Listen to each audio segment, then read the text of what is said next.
Hey, Ratoshi, welcome to the podcast. I've been looking forward to this for so long. I love your bullish takes on Bitcoin. You have some completely out of this world estimates for where this thing is going. How's everything on your end? Yeah, doing great. I actually finished my book last week, wrote Okay. the final chapter, and now it goes into editing, and so I will work on that. Um, so that's my holiday plans to finish this thing, Amazing, and yeah, amazing. And what's the book going to be about? it's a science fiction epic, uh, Oh, yes. Okay. thousands of years into the future, and if you look behind me, Yes. um, the solar system is colonized by rats. Wow. That's really abstract. I don't think most people can wrap their head around something like that. I can't wrap my head around something like that. I actually want to go into that with you, but there's a question that I want to start with. I think you have some really, I think people would call them weird takes on Bitcoin, and I love them. I find them so funny, so interesting. So, I mean, not even funny, but it's just people can't even think of those things. And there's a question that I wanted to ask you: Was Satoshi Nakamoto, the creator of Bitcoin, was he an alien? It's an interesting question. There are a lot of theories floating around. Like, was some people think he was an alien? There's also a theory that he might be the second coming of Jesus. There's a Wow. theory that it's one of other famous tech people we know. Right? There's all kinds of characters that exist in our already predetermined worldview. And when we look for who was Satoshi, we tend to attribute this to someone we know because we kind of cannot think of outside the box.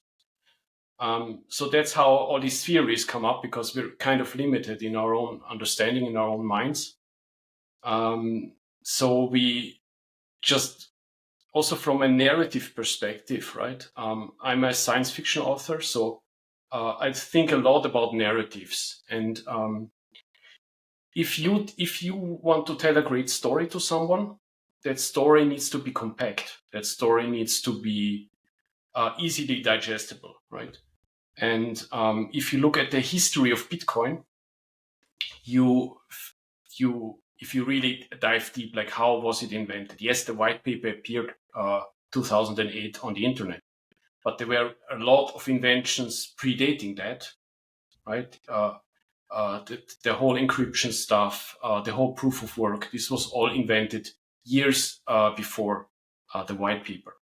So if you want to tell the accurate story of Bitcoin, you need to tell the story that this was a series of inventions dating back many decades. But that's not a great story, right? It's a great story if you have a lot of time. But if you want to tell a really great story, it needs to be like a hero's arc. It needs to Mm. be a single person. That person needs to be super intelligent or even supernatural. That's why he was an alien. He was a god or godlike being, right? All these things, because we need to tell the story from this one hero perspective. And if you're locked into that narrative that it was a single person writing this white paper in his basement, right, on his own, it needs to be a superhuman. It needs to be a superhuman feat. Yeah. Um, And when you think about all the things that were considered before Bitcoin was created, all those things, like it just makes me think even more that maybe it was some kind of. I've heard even people talking about how it could be an AI. Have you heard of that?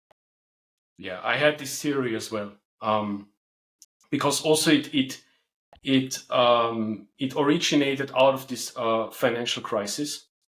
Yeah. And if you investigate the history of this 2008 crisis, it was actually caused, like the tipping point when it then finally crashed, was caused by trading bots running wild and doing all kind of weird trades. Mm. And this was already early AI.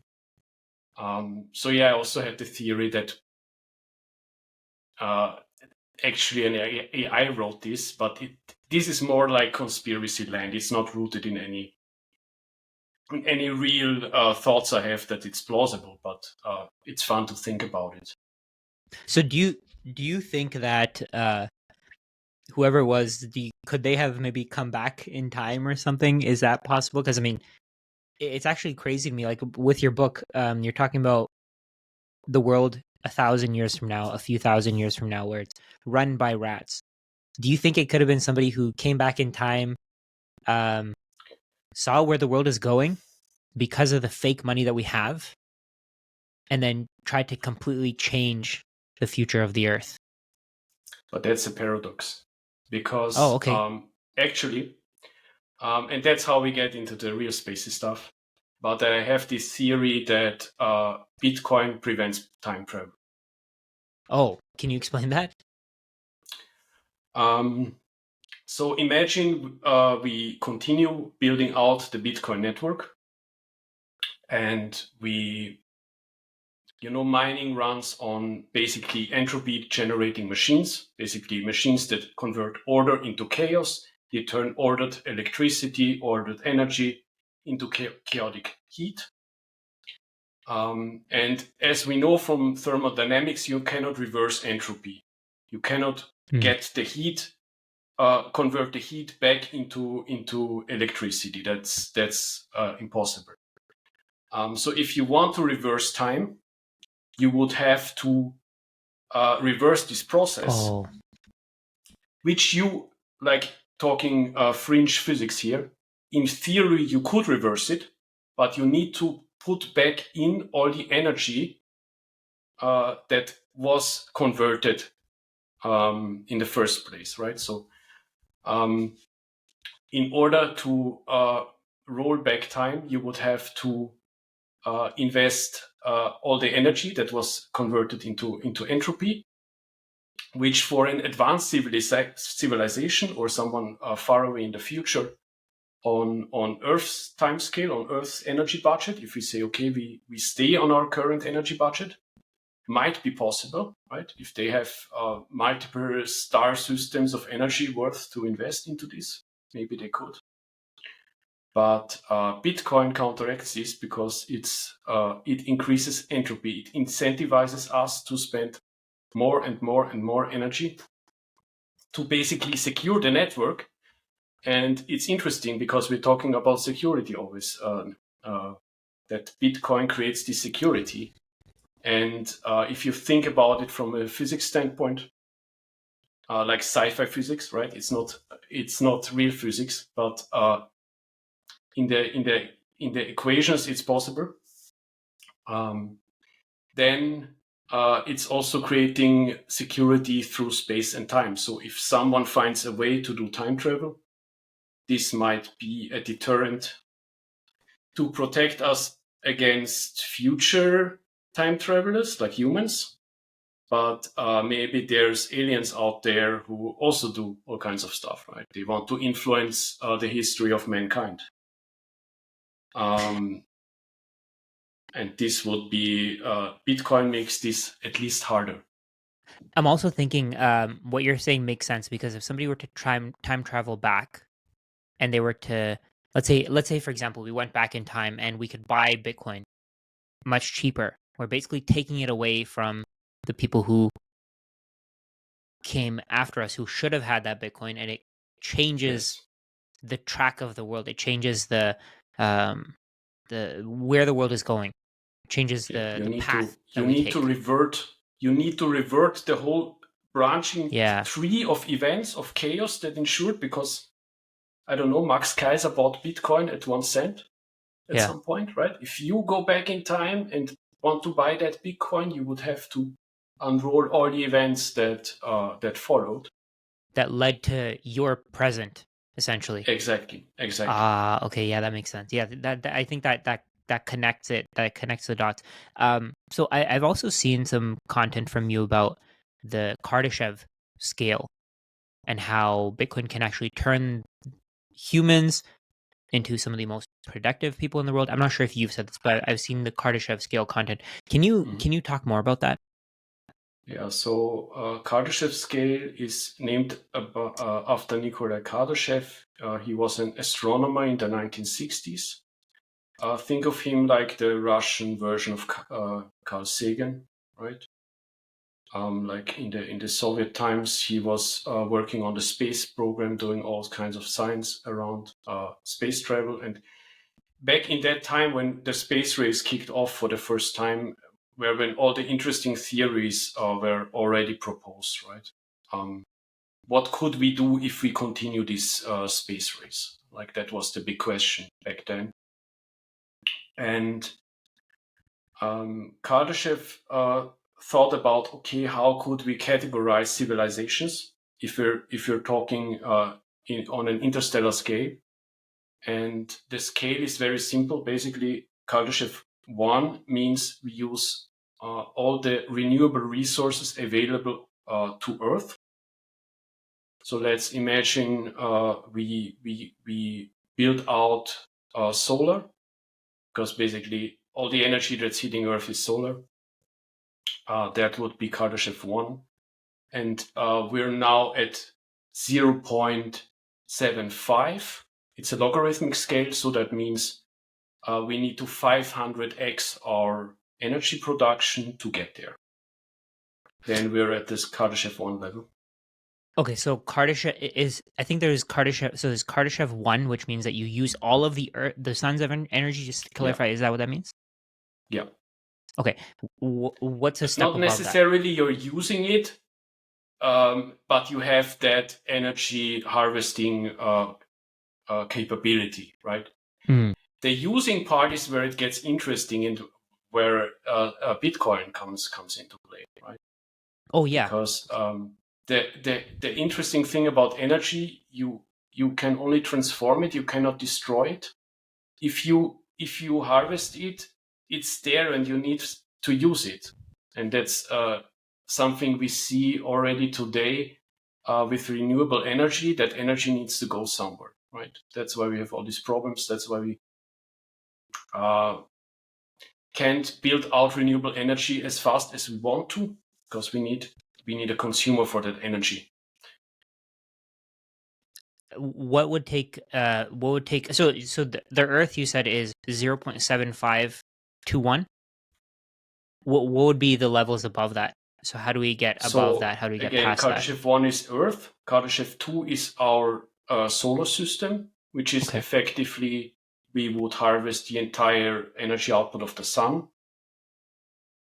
We would do that with a so-called Dyson swarm. You sometimes also hear the term Dyson sphere, but it's always the same concept. It's you build a swarm of basically solar harvesting satellites. You put those around the sun so that you cover, like, ideally 100%. And that would be 10 orders of magnitude above Kardashev 1. So 10 billion times. Or 100 billion times what we use now. And then that would be Kardashev 2 scale. I was going to ask you, what would be a step above that? Is there a step above that? And Kardashev 3 is we do that to every star in our galaxy. Okay, wow. And that's then Kardashev 3, and that's another 10 orders of magnitude, because we have 10 to 400 billion stars in our galaxy. We don't know the exact number, actually. But yeah, assuming we do that, that then we're Kardashev 3. There are other higher tiers proposed by other people, but this was not coming from Kardashev, because he understood that we're essentially locked to our galaxy because of light lag. Assuming faster than light travel doesn't exist, and it still seems impossible from a strong physics perspective. We're essentially locked to our galaxy. Even if we build really fast spaceships, the universe expands. And we're basically locked because at some point the universe expands faster than we can reach the edge. So we would never reach this if we start to build out our energy generating capabilities. There are some smaller galaxies. Maybe we can go to the Andromeda galaxy, but we're kind of locked in our local group of galaxies. So maybe we could do it to all the galaxies in our local group, but that would not be, that high of a jump to merit another Kardashev's entry on the Kardashev scale. It would just be, like if you colonize Mars, you also would not jump the Kardashev scale. From 1 to 2, you would just jump from 1 to 1.1. That makes sense. Okay, so you'd move up slightly. So do you think that out there are aliens and there are people who are not people but whatever characters, creatures, rats as you predict. Do you think that there are people out there who are using a different form of money or even something similar to Bitcoin? Yeah, I also wrote about this. It's so the question you're asking is called the Fermi paradox. Oh, okay. I'm sure you heard that at some point. I have. It basically asks the question, okay, life doesn't seem to be very special, right? At least we assume that evolution happens everywhere where the environment makes it possible. Also, Earth doesn't seem to be that special. Our sun doesn't seem to be that special. So it's reasonable to assume that these conditions at least exist a few more times in our galaxy and definitely in our universe. So the question that then was formulated was, where are all these aliens, right? Why haven't we heard from them either through radio signals, or why, we talked before about Kardashev and colonizing our entire galaxy. Why aren't the aliens physically already here and, harvesting our solar energy for their version of Bitcoin? So that's basically the questions. We haven't detected any definitive signs of aliens. But to explain it, it's a bit difficult because currently we don't have the capabilities to detect a civilization that is on our level. So imagine on the next star, Alpha Centauri, there's a civilization that's on the same technological level as humanity. We would not detect them, right? We would have the capability to send a signal, or they could send a directed signal, but we wouldn't detect them passively. So we don't have yet the capability to definitely say, okay, we detect, some radio signals that are just broadcasted broadly. We wouldn't be able to detect it. So what the scientific community has been trying for the past years was to detect a civilization that is higher developed than ours, right? For instance, a civilization that's already Kardashev 2, because we think we could detect a star that is surrounded by solar panels, because the whole spectrum of the star would have to change, because as mentioned before, it converts solar power into electricity, and then we convert that electricity to heat. So they would look weird on the infrared spectrum. So we should be able to detect that. There are actually there was a paper this year where astronomers looked at many stars in our galaxy, and they found like 9 candidates for Dyson swarms.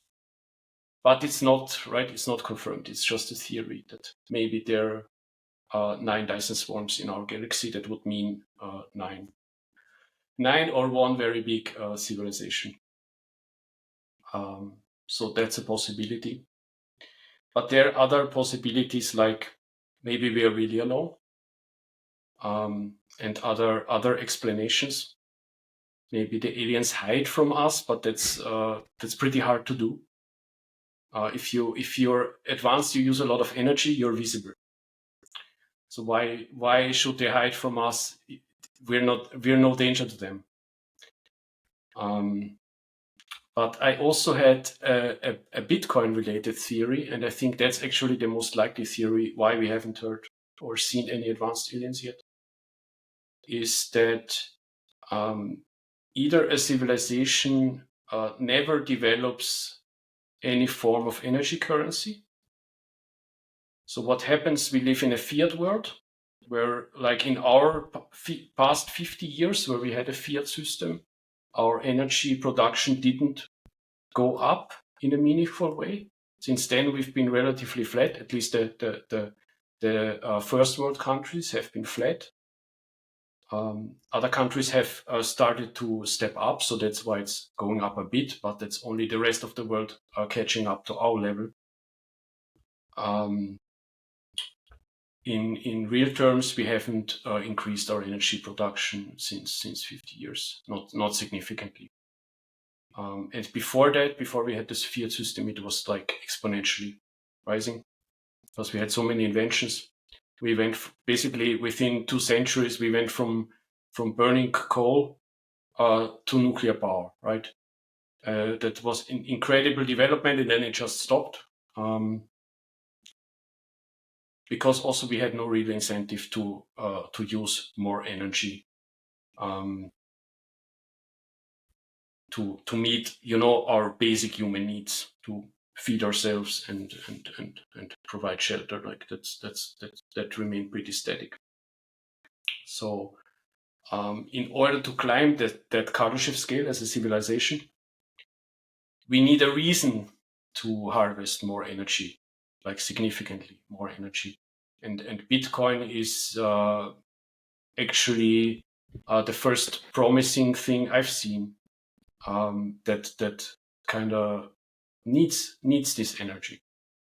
Because what else? So do you think, just based on what you're saying here, Bitcoin will make us use more energy? Do you think that fiat currencies and just the need to print more money, I've seen this constantly, do you think that those are actually hindering us as a society? Yeah, because it locks us in this degrowth mindset. People. Sorry, did you say degrowth? Degrowth, yeah. Like to get smaller? Yeah. Oh, to use less energy, to use less resources. We need to conserve energy. We need to. Yeah. So I think there's many factors at play here. Yeah. There are many factors also combining. In the 1970s, we had basically three game-changing things that happened. The space race ended because the Americans won. And that kind of stopped our exponentially going into space. Yeah. So that happened. At the same time, the gold standard was abolished. So we kind of removed the need to back the dollar with gold, which also ties somehow into this whole space race, because you get a shit ton of gold from space. And third, we had the development of the microprocessor, which since then basically eroded the value of human labor. And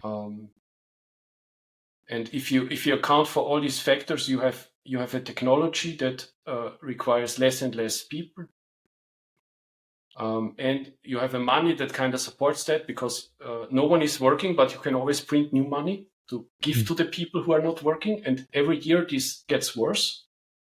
And you also have no incentive to grow outside of our civilization, like go into space, because even if you eliminate all the jobs on Earth, you would still have a growth industry in space if you don't have robots. So that's these three factors coming together, and I think they create the world we live in today, basically locking us on this planet. And if we would never change the money system, we would stay on this planet, because we're how would the economics work to send us into space? So do you think if we had let me see, how do I rephrase it? Okay, so do you think fiat actually slowed down the discovery of Bitcoin?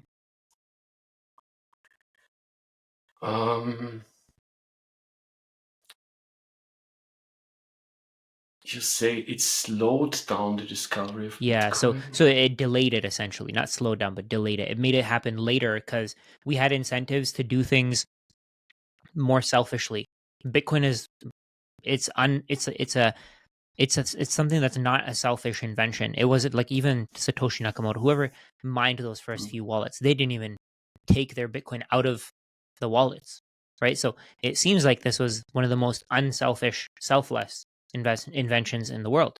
Do you think that fiat currencies, the way that I see fiat currencies, they make us more greedy, they make us more selfish, they make us think about our own future rather than thinking about the people around us. We care more about ourselves, and everything is basically designed for pleasure, right? Because we're only thinking about our current self. I don't know if you know the terms Yeah. Like it high creates time preference. short-term incentives. It Yeah, like high time incentivizes preference, low short-term time preference. thinking. Yeah, It rewards dishonest behavior, yeah, right?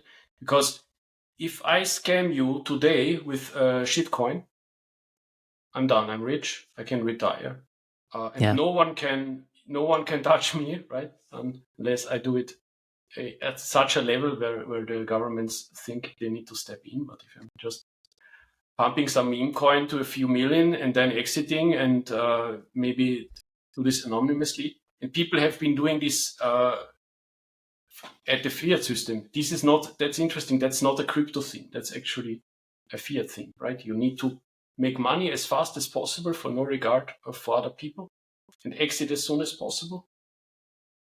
No one wants to play a long game. And yeah, but it's an interesting question. I think I need to think about this more if the fiat accelerated or decelerated the invention of Bitcoin. Because on the other hand, like I agree with you, what you said, but on the other hand, this stopping point we had in our energy production also kind of created for the remaining people who wanted to be productive. They needed to innovate with what they had. Like imagine we would continue to build out our nuclear power. There would be less economic incentive to create more powerful computers. But I'm not sure. It's an interesting question. I think it would have happened like on astronomical timescales. It would have happened at roughly the same times. Maybe 10 years earlier or 10 years later. Oh yeah. But Even fiat it's only a very small part of our history, right? We haven't yeah, used fake and money maybe for a very always had long fiat time. currencies. Sorry? They didn't call it that. Oh, But right. Yes. every time a government issued a currency, first it was commodity based, but then they just tried to cheat the system and create more of it by various techniques. And we also played this game since Bitcoin, right? But what I mean by fiat is like our current money system. It's backed by nothing. It's literally backed by nothing. In the past, at least, currencies were backed by gold. They were backed by precious metals. Now, it's literally nothing. And plus, because we have computers, we can just create currencies even faster. That makes it, to me, even more fiat, even more fake, right? Yeah. But we just made the process more efficient. That's my take. Yeah. Because you could also shave off the gold coins, dilute them. It just took more time. It was less obvious and less efficient to do so. Yeah. And now we have, but it's the same in the crypto scene, right? If you look beyond Bitcoin, you can create a meme coin out of thin air, and if people don't get the difference, or or you give out microstrategy shares that give you like they're backed by less Bitcoin than what you're paying for them, and you're basically speculating that it will outperform Bitcoin in the long term, right? Which is basically also what a fiat currency tries to do. Like if you look at it and think the politicians who create those are honest people. They think they can outperform with their economy. They can outperform the commodity that it was previously backed with. So, and for a time this can work, right? For a short time this can work, but yeah, I don't think at some point, it's long term feasible. At some point, it'll be impossible for MicroStrategy to double the performance of Bitcoin because it'll have so much Bitcoin on its balance sheet, and that'll just be the majority of its returns. And you can't really, unless they start lending their Bitcoin out or something, and they take more risk with it, then they can maybe outperform Bitcoin. But on a long enough time horizon, actually, no, I don't think that's the case. I think as long as fiat currencies exist, MicroStrategy can massively outperform Bitcoin because they can basically create more fiat out of nowhere. Right? What are your thoughts on that? Yeah, I mean, before this whole MicroStrategy thing happened, there was a lot of talk about the speculative attack on the US dollar. You remember that? I think you're also a while in the space, right? Yeah. So there was talk about that, and what if someone would do that? And yeah, now someone is doing it, basically. Yeah. The question is if this will go well, before fiat dies, or someone at some point will just say, hey, this has to stop. Yeah. This can be by legal or illegal means, there can be all kinds of shitty stuff happening. Or what will happen if some black swan thing happens and the stock market crashes by 90%. Yes, MicroStrategy has these convertible bonds, I think they're called, right? Convertible debt, yeah. Yeah, so they can't be liquidated, but they still have a due date. And if at that point no one is lending anyone money, and especially not them, what will they do? Yeah. Yeah, they can't expand the amount of Bitcoin that they have. I think I agree with that. I think that's why I see Bitcoin as a savings account and then MicroStrategy as an investment.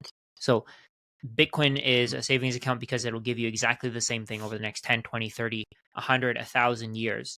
While MicroStrategy will have a changing strategy over time, their executive team will change, the people that run the company, the ideas that they have will change. I think that's what makes MicroStrategy an investment. And that's why I think for most people, at most, maybe get 10% MicroStrategy, and over time, if you want to, you can increase it, but that you have to understand that you could lose everything in that case. But with Bitcoin, that's not the case. With Bitcoin, it's a little different. Have you thought of the threats to Bitcoin? What could take it down? Could quantum computing take it down? I think the biggest threat to Bitcoin actually is that there's just basically everyone is running the same version of Bitcoin. Like everyone is running the same software, even though it's an open protocol. Everyone is running Bitcoin Core.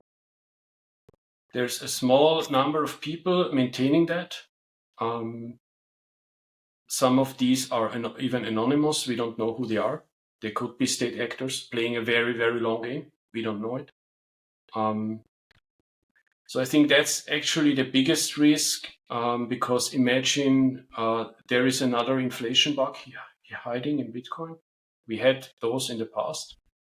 What if there is another inflation bug hiding somewhere? And if we had two versions of the software running, let's say 50% of the nodes run one software and 50% run another, like they're all playing by the same rules, but they're completely different software stacks. They have different bugs because they're developed completely independent from each other. Then in case of such an inflation bug, it would mean that a hard fork happens automatically, versus if there's a subtle bug and everyone is running the same software on their nodes, it would not even constitute a hard fork because that's just what the software does. You would have to roll back the network, fix the bug, right? Like it happened with Ethereum at one time, this DAO hack, where we actually had to roll back the blockchain. And I think things like that are still a big risk to Bitcoin. I don't think they will be neck breaking because Ethereum is still around. So that didn't kill it, and such a bug won't kill Bitcoin because the core assumptions will still hold. It will simply be a software bug. It will be patched, and worst case is some people will lose money because their transactions will effectively be rolled back, right? And if this takes a day or two, I mean that will hurt a lot of people, but that's eventually to recover. Yeah. Eventually. And the whole quantum computer, that created a lot of hype in the past few weeks, right? To me, it comes up every cycle. Every cycle, this thing is again a hot topic. I think there are some risks involved in it, but there are two things. First, we have these Satoshi's coins that have been untouched. There's a great pip someone wrote to make Bitcoin more quantum resistant by introducing a new address format, like a new private key scheme that should be quantum safe. And he calls these Satoshi coins Satoshi's shield, because imagine you have a quantum computer that can crack the elliptic curve algorithm, then they would attack Satoshi's coins first because they crack one key and they get 50 Bitcoin. And we would also, right, if we see those coins moving, it would be like a canary in the coal mine to warn us, okay, something weird is happening. And then I think we would have some time to react, because even a quantum computer isn't a magic thing. It still runs on the laws of physics. It's just theoretically more efficient. So it would still need to crack address after address. At the beginning, this will probably be not like within seconds. It will maybe take a day to crack one address, and then you would see those coins move. Of course, someone could crack them all in secret and then move them all, but Do you think they would be smarter to attack other wallets instead of the Satoshi wallets? I know that Satoshi wallets have the biggest bounty, I guess, but let's say, for example, if they were to crack some random wallets with 1 million Satoshis each, 1,000 wallets with 1 million Satoshis each, if they have the quantum computers, they could do that, right? But then the thing is that once that happens, maybe the news doesn't spread far enough, doesn't spread quickly enough, and they can continue to keep cracking more and more wallets. I feel like the Satoshi wallets are just they're kind of a waste of the resource, because with smaller wallets, they can keep taking more and more Bitcoin with nobody really knowing, and they can basically turn it into almost like passive income. Okay. Yeah, but that would assume, right? That would assume that you in your basement develop a quantum computer, right? Yeah. It's possible, but it's unlikely. Like the most likely this will come out of a big tech firm, like Google, who currently builds their own thing, or someone in China building a thing. And there are a lot of people involved. Like the first proof of concept, I guess, would be public. Of course, there's no guarantee. And then what would happen? They would announce that they cracked it. The question is, would they also use it to mine Satoshi's addresses? I think they would, but just as a proof of concept, because then it's proven, right? You can announce, hey, I have a quantum computer, and here are my papers that I did this. But if you move Satoshi's coins, then there's no doubt that you have this quantum capability. And then the network has time to react. Of course, if we sleep on this and someone in their basement suddenly cracks and it's the only person, then yeah, what you're saying is true. But I think that's unlikely. But then also the impact wouldn't be that much. They would mine a few addresses and then find a nice beach to retire on. So yeah. I think either way, it's more of a threat to the legacy financial system. That as well, but that's then the question: how quick can they adapt? How quick can Bitcoin adapt? And where's also more incentive to crack something? That's why I think Satoshi's shield is so interesting, because you're basically, no one will sue you if you get these coins, right? In any case, you build this quantum computer, it costs you hundreds of millions of dollars to build this thing and run it. And then you're not gonna do something illegal with it. That makes no sense. Unless maybe you're some North Korea or someone, maybe they're working on that. But I think either the US or China will be the first mover on this. They will have the first quantum computer, and it will be a big firm. And they will not do something illegal. Yeah. And if they move Coinbase's or Michael Saylor's Bitcoin, they're committing a crime. Yeah. Yeah, that's true. I can see that. I want to ask you, you have a pretty wild prediction for where Bitcoin is going. Can you go into that? Yeah, so my prediction is that when we reach this Kardashev 2 scale, so imagine we use all the energy that's available to us in our solar system, and we translate that through, okay, what is that in kilowatt hours that we get?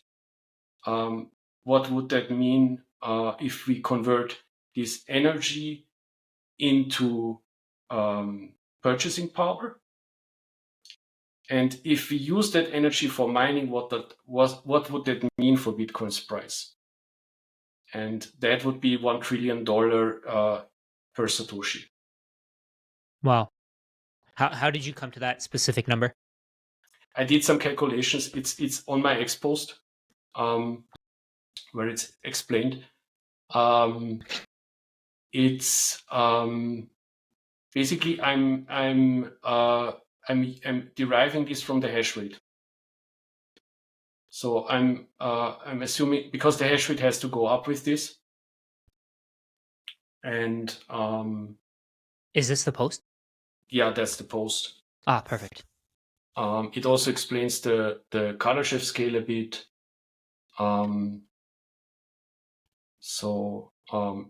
Yeah, exactly. The main thing is that right now I think we're using 1% of Earth's energy generation for Bitcoin, or even less than that. I'm not sure, because the hash rate has gone up so much. Assume we have a Kardashev 1 or even 2, we would probably use 99% for Bitcoin. Wow. Like the script would flip, right? Because unless we have something else that's energy intensive on that scale, we could use all of it for computing. And if you just translate, what else could this energy buy you, right? You need to think about it in these terms, because that's also how the floor price of Bitcoin is created. A miner either uses this energy to mine the Bitcoin, or they turn off the miner and sell the energy. So that's the correlation here. And if you calculate that up to Kardashev 2, you would end up close, like very close at this K2 status, where we would be at 1 trillion Satoshi. And this is just this, like the time scale, of course, is flexible here, because this just projects the hash rate forward. Roughly, the hash rate has doubled every year in the past. And assume it still doubles into the future. What will happen? We will run out of energy very soon. And this will happen in the 2040s. Hmm. So if the hash rate keeps going, the power required for Bitcoin, assuming we don't get more efficient miners, right? That's also a factor. But then also the hash rate would increase. So the time scales are just that assumption. It could be faster or slower, but the price is where I'm pretty confident that we will have this purchasing power, because that's tied to the energy. Actually, it might even be this price target might even be bearish, because think about it. Yeah. What if we have in general machines, computers that are more efficient like we have today? We would be able to do more with that energy. Yeah. Right. Right now, I think we building a house costs 2,000 megawatt hours, and if we use 3D printers, better concrete, stuff like that, we can get these building costs down, or building cars or stuff like that. Like in general, the electricity cost to produce something goes down over time with innovation, with technology. So this might even be a bearish target. See, I can see where I can see what you mean here. I can see that, okay, there's an unlimited number of US dollars that can be created out of thin air, and over time we're just getting better and better at producing more dollars.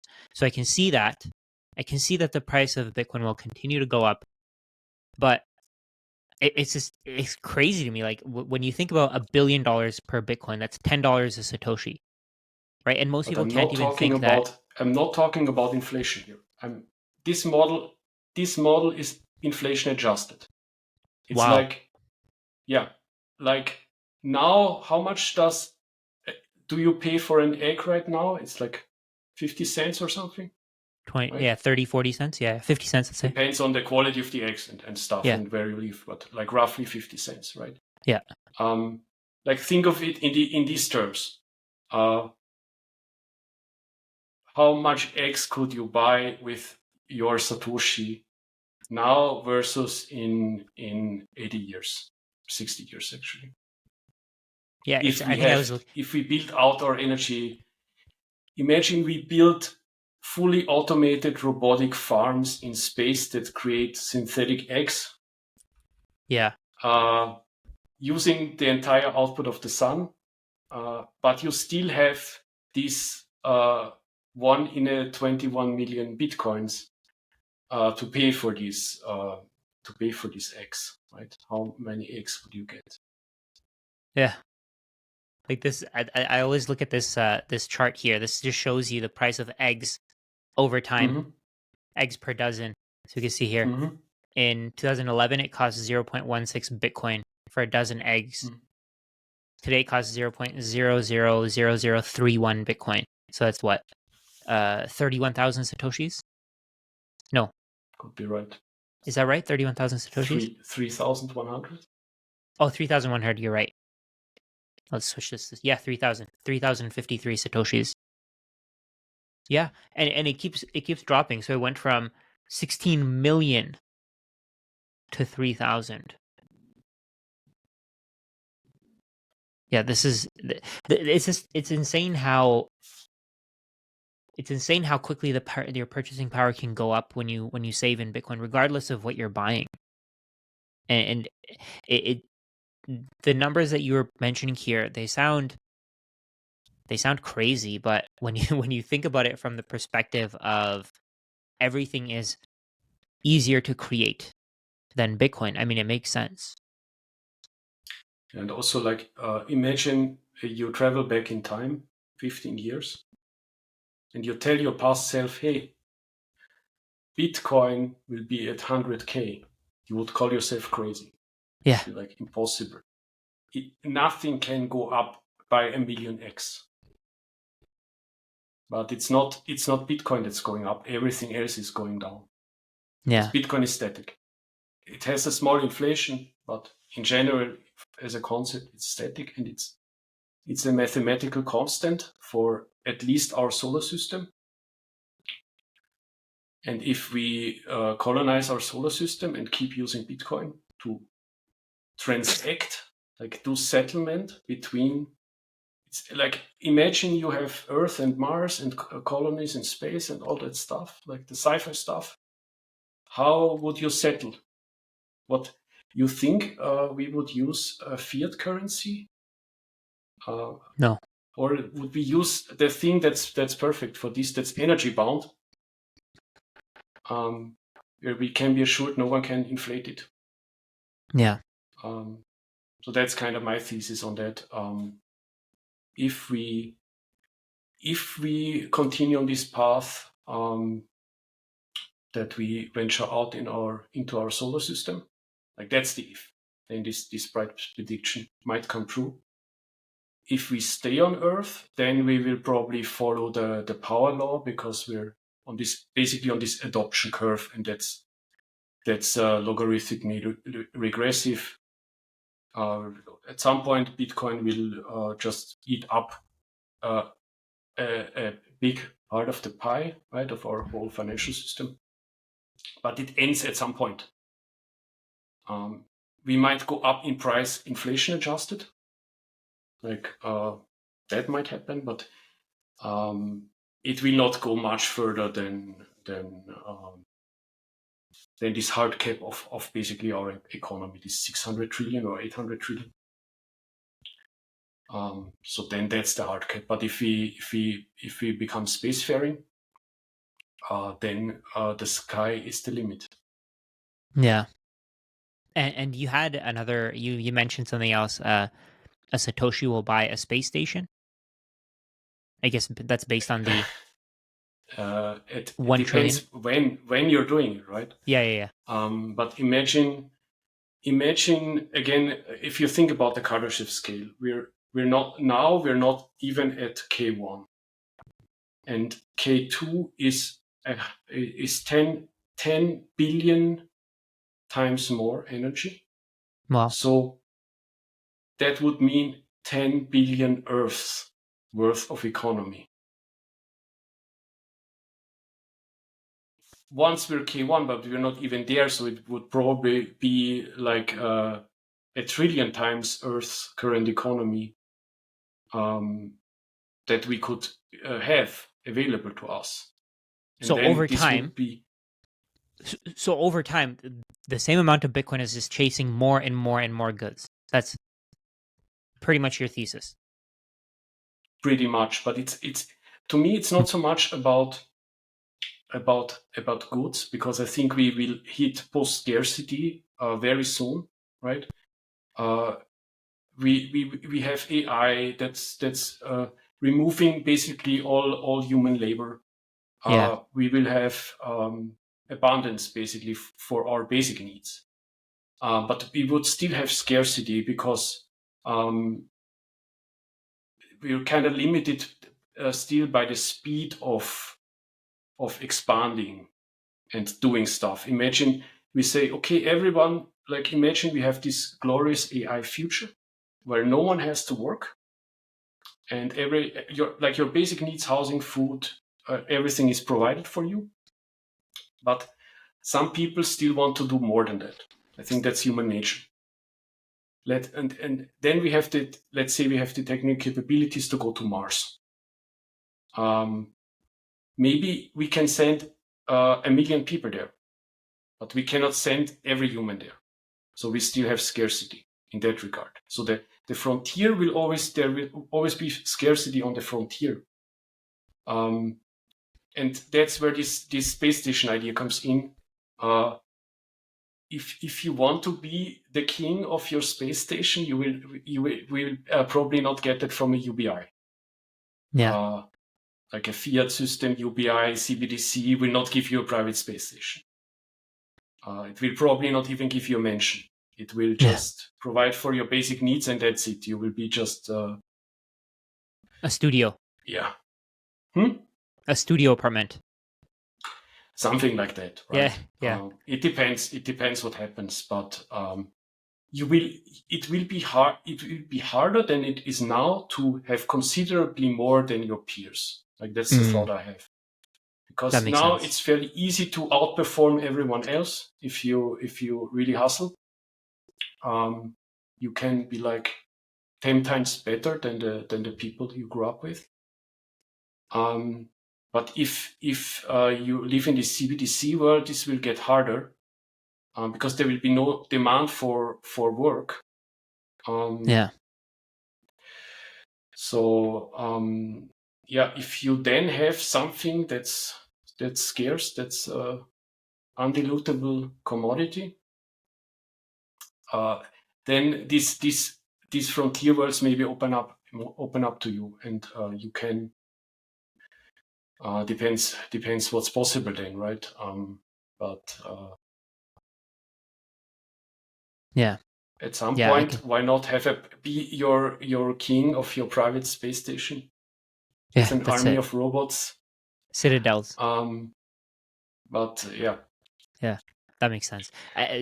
Ratoshi, I have a question for you that I ask all my audience or all my guests. The question is, Mhm. what do you think is the most important downstream effect of Bitcoin? Let's say 20, 30 years from now. How is Bitcoin going to change the world? I know you mentioned we may get better at harvesting energy, but I mean more like, how is the individual's lifestyle going to be changed? How Mhm. is the world essentially going to change because of Bitcoin? Yeah. One interesting thought I had about what happened with the fiat system and all that is how this impacted our wages, right? Because through this automatic inflation target of 2%, basically, if you don't negotiate your salary, you will get less and less money every year. So basically, the burden is on the employee to negotiate their salary. And because the CPI is a completely fake number, they will get a bit more than CPI. So in real terms, the wages are being depressed. And we see this everywhere. We have a huge housing crisis everywhere in the world, basically, because the hard assets like real estate, like gold, everything that holds value, you can buy less and less and less with your wage over time. So that's due to this psychological effect, right? If everyone would know the real rate of inflation, and it would be from a power dynamic fair, right? Then the wages would go up by the same amount, and it would be fine. It would not matter, right? Your savings in fiat would still evaporate, but someone starting out new, the new generation of people, wouldn't have suddenly need 3 jobs to survive. Right? Their father had 1 job and supported a family. And how does Bitcoin change this? Let's imagine your wage is denominated in Satoshis. Your boss would have to come to you every year and negotiate your pay cut. So the power dynamic would be inversed. Probably probably this would make employment contracts very difficult, right? So it would maybe shift to a more freelance Like gig stuff. work. But it would be on better terms because your boss would come to you and say like, "Hey, I need to talk to you. It's a bit uncomfortable, but Bitcoin, has gone up so much. We need to lower your salary. Are you okay with minus 10%? I know Yeah. Bitcoin has gone up 20%, but we can offer you a 10% pay cut." Right? It would be a completely different conversation. And Yeah, that's, it I flips think, the script. the impact it would have. And this can also be a grassroots thing, right? I think you are more in this than me, but in the Bitcoin space, people are already paying each other using Yeah. Satoshis. And if you contract someone for something, probably you're using that. A lot of people are using that. And then you already have this conversation. If you have a long-term relationship with them. Like now you would still maybe convert from the dollar. But this might change if we see more adoption. So I think that would be the biggest impact in the short term Bitcoin could have, especially for the younger generation who's like, I'm not working for dollars. Sorry, but You gotta give me some real money, right? Yeah. So that might happen. Yeah, I think so. I think there's two things there. So number one, it'll lead to abundance, and then number two, it basically gives employees or the people who are providing labor more power in the labor market. Yeah. Right. Amazing. Yeah. Yeah, I And that's why I completely agree always with say those two. Bitcoin helps everyone, not just the Yeah. early adopters and early holders, right? In 10 years, someone who never had bought any Bitcoin in their life, in 10 years, they will be better off if we drive adoption because of this Yeah. effect, basically. Yeah, that's really well said. I've thought that for a while, and I haven't really made any videos about it. I made some Twitter content about it, but I've thought that for a while, and I think what you're saying, it just makes me more sure of the ideas that I have. I mean, of course, we could both be wrong. For all we know, things could completely change tomorrow, but I don't think that's very likely. And Ratoshi, just one last question here. I want to be respectful of your time. I want to ask you, what are your tips for people who are new to Bitcoin, people who are starting to figure it out, starting to get into it this cycle for the first time? That's a hard question, especially now that we're basically in at least in the last quarter of the cycle, if you think in 4-year terms, right?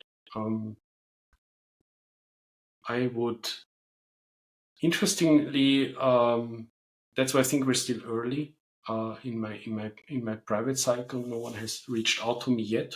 Like the people who are with it for one cycle, right? We already talk, but no one has yet talked about it, even mentioned Bitcoin. And in the last cycle, this was right around the time of the May high. You remember that in 2021? That's when I got the messages. So if someone reaches out now, I would say educate yourself. Read my X posts, read my book once it's out. Just educate yourself and don't get FOMO. Don't put your life savings into something that you don't understand. I think that's the advice I give. Because people, they get FOMO, especially if imagine we're going much higher. People would be like, I need to catch this train. I think what I would do is remind them Bitcoin is it's like a train, yes, but the train stops every 4 years at the station. Then that's when you basically can get in. You don't catch the train while it's moving, right? The way that I see it, I mean, I think it's always a good time to buy, especially with the extremely bullish price predictions that we have going forward. Even with, let's say, the U.S. government buying or wanting to buy 1 million Bitcoin. I mean, I think it's always a good time to buy. I think that while I agree with you, I agree with you. Just be careful. Don't take on debt, for example. Don't borrow money. I also agree with you on it's always a good time to buy, but if you're new to this, if you're new to markets in general, or if you're new to Bitcoin especially, you're not used to this volatility, right? Yeah. I know people who bought the top in 2021 at 70, 60,000, right? Can you stomach the downside while you wait for 2 or 3 years and suddenly you need money and you put too much into it? Like it's a psychological effect why I wouldn't tell people to, yes, it's always a good time to buy unless you already have that mindset. But I think education needs to come first and really. Yeah, that makes sense. Study Bitcoin. At least read 1 or 2 good Bitcoin books. Yeah. And then you can make a qualified decision. Not like this coin looks great. It has gone up so much. I need to buy it. Like that's the thought process most people have. Yeah. And that's where it gets dangerous. And that's then the people who sell in the bear market.